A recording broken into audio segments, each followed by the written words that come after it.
La recherche sur les cancers du sein en 2023, elle est extrêmement active et on a de nouvelles stratégies de traitement qui ont vu le jour dans les 2-3 dernières années, qui sont porteuses véritablement d'espoir.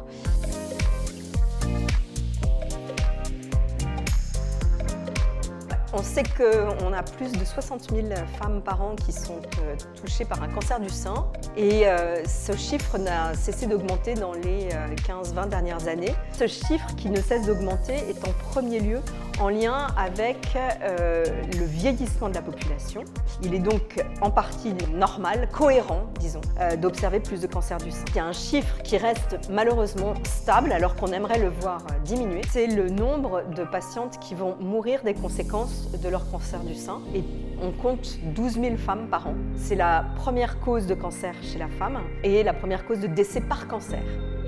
Il y a deux facteurs sur lesquels on pourrait éventuellement agir. Le premier est l'alcool. Un autre facteur de risque qui est en train d'émerger serait l'environnement, la pollution environnementale. Et enfin, et c'est complètement un autre aspect, c'est la transmission héréditaire. Ça concerne 10 à 15% des cancers du sein.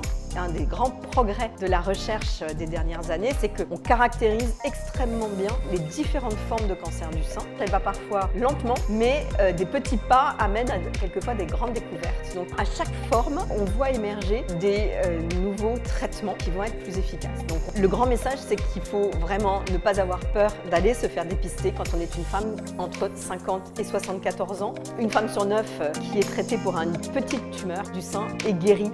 Continuer à soutenir la recherche, c'est extrêmement important.